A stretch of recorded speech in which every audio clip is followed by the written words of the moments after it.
Hello learners, welcome to our channel. I am Bhagyashree.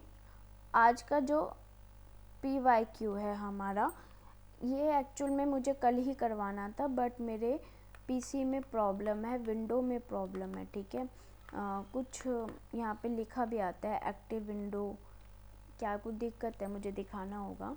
चलो start करते हैं। तो ये हमें कल करना था, दिसंबर 2024 का ये PYQ है। हाँ जी, तो ये कॉम्प्रिहेंसिव क्वेश्चन है TOC का, एक कॉम्प्रिहेंसिव क्वेश्चन है TOC का। यहाँ 5 क्वेश्चन हमसे पूछे गए थे TOC के, FA से रिलेटेड, रेगुलर एक्सप्रेशन से रिलेटेड, कुछ ग्रामर भी गिवन थी, उससे हमें स्ट्रिंग जनरेट करनी थी। तो 3 क्वेश्चन मैंने करवा दिए हैं। 1 क्वेश्चन हमारा चैलेंज के लिए दिया हुआ है NTA को, और एक क्वेश्चन जो रह रहा है वो मैं आज करवा देती हूँ।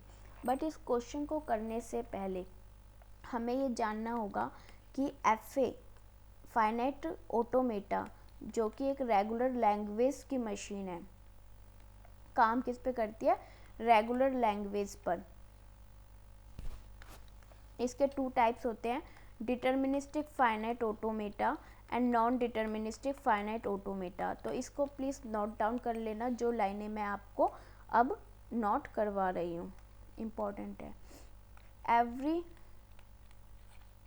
DFA is an FA, but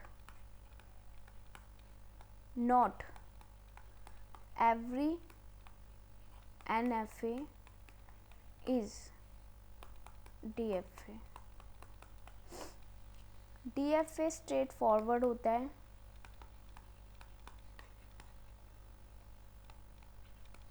NFA easy होता है।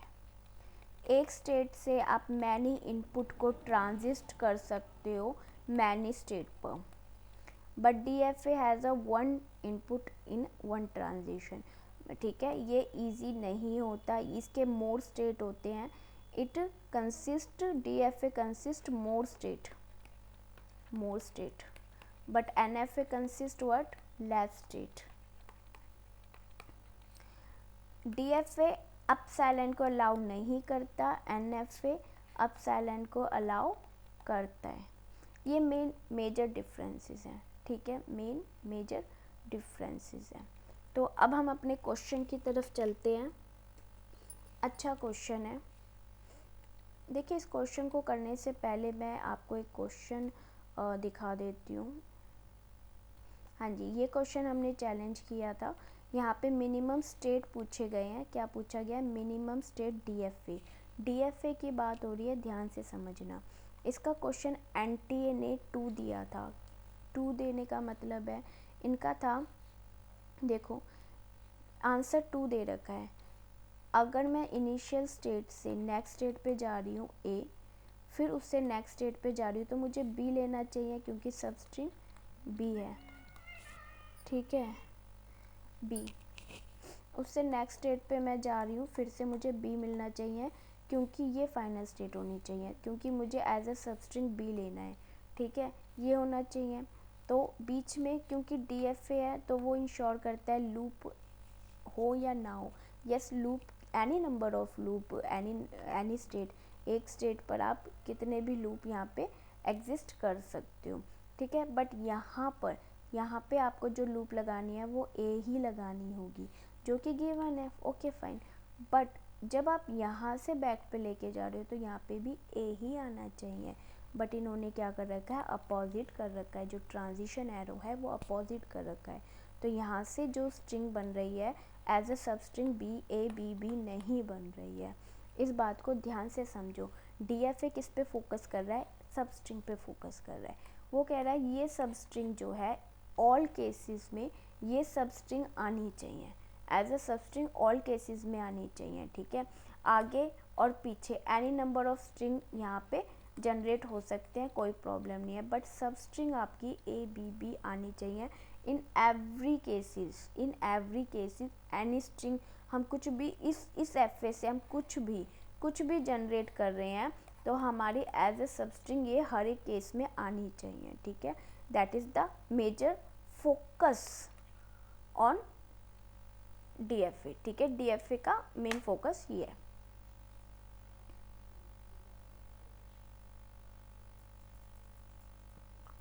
अब आते हैं हम अपने क्वेश्चन पे। क्वेश्चन क्या पूछा है?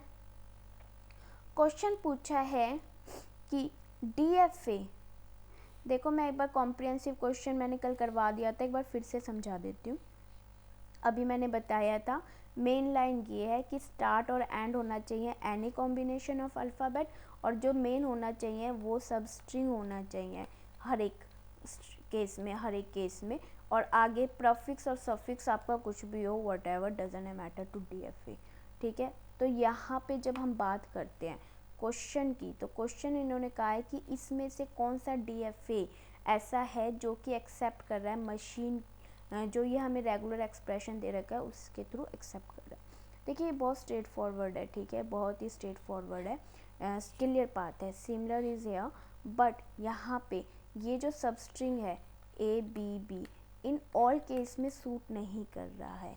यहाँ पे भी क्या हो रहा है, जो ट्रांजिशन हो रहे हैं वो प्रॉपर लैक ऑफ ट्रांजिशन यहाँ पर वर्क कर रहा है, लैक ऑफ ट्रांजिशन, ठीक है। जो ट्रांजिशन है हर एक केस में, क्योंकि DFA क्या होता है, अगर जितने ज़्यादा लूप लगे हों, जितनी ज़्यादा स्टेट्स हों, उतना ज़्यादा सब स्ट्रिंग पर फोकस करेगा, क्योंकि हमें स्ट्रिंग पे क्या बनाना है, फोकस किस पे करना है, सब स्ट्रिंग हमारी ये होनी चाहिए इस पे। अब जैसे इसमें देखो, अगर हम यहाँ पे लूप लगा देते ए का ही लूप लगेगा 2 पर, ठीक है। इसको भी हम बैक कर दें एक की तरफ ही, तो हम यहाँ पे ये एक केस ये कह सकते हैं, 1% ये कह सकते हैं, हाँ हम कोई सी भी स्ट्रिंग जनरेट करें बीच में ये लाई करेगा ही करेगा, ठीक है ना। तो यहाँ पे इस चीज़ की कमी है। अब जैसे थर्ड वन देखो, आंसर थर्ड है, मैं पहले क्लियर कर देती हूँ, आंसर थर्ड है, ठीक है।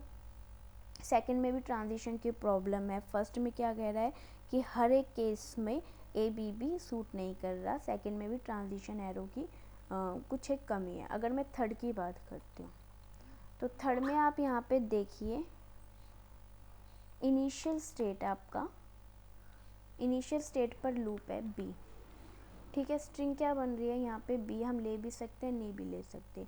अब 1 से 2 पर जाने के लिए A लेना ही लेना है, A लेना ही लेना है, ठीक है।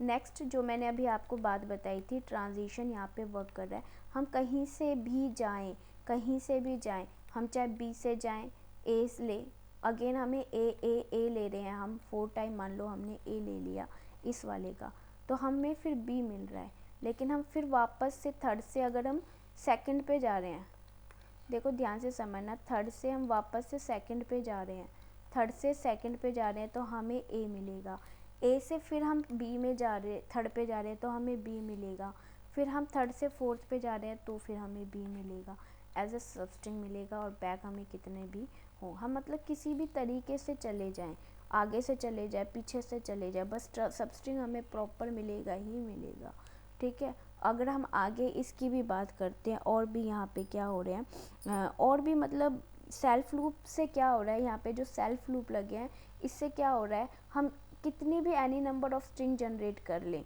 ठीक है, कितनी भी any number of string generate कर लें, हमें ABB एज ए सब स्ट्रिंग मिलना ही मिलना है। ये इस बात की इंश्योरिटी दे रहा है।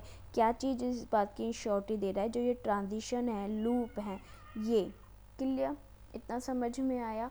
इतना हमारे पास पेपर में टाइम नहीं होगा कि हम इसकी एक एक स्ट्रिंग बना बना के देखें, हमें मेन कॉन्सेप्ट समझ में आना चाहिए, ठीक है, हमें मेन कॉन्सेप्ट समझ में आना चाहिए।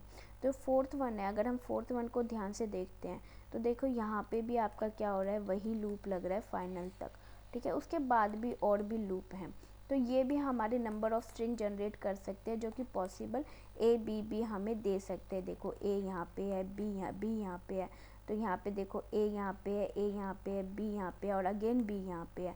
हम क्योंकि ये तो फाइनल हो गए ना, तीनों के तीनों फाइनल हो गए, यहाँ से हम कहीं पे भी चले जाए, कोई सी भी ले ले, वो एक्सेप्ट करेगा ही करेगा, क्योंकि कोई भी स्ट्रिंग एक्सेप्ट करती है इनिशियल से, जब हम फाइनल तक जाते हैं तभी वो किसी चीज़ को एक्सेप्ट करती है, क्लियर। जैसे ये मैंने बनाया है, तो यहाँ पे क्या एक्सेप्ट होएगा, AB एक्सेप्ट होगा, तो ये गलत हो जाएगा, ABB चाहिए हमें एज ए सब स्ट्रिंग, तो DFA किस पे फोकस कर रही है, ABB पर फोकस कर रही है। होपफुली आपको ये समझ में आ गया होगा कि मेन एजेंडा क्या था, मेन इनका फोकस क्या है, DFFA का क्या काम है, DFA का, ठीक है। So third is the correct answer.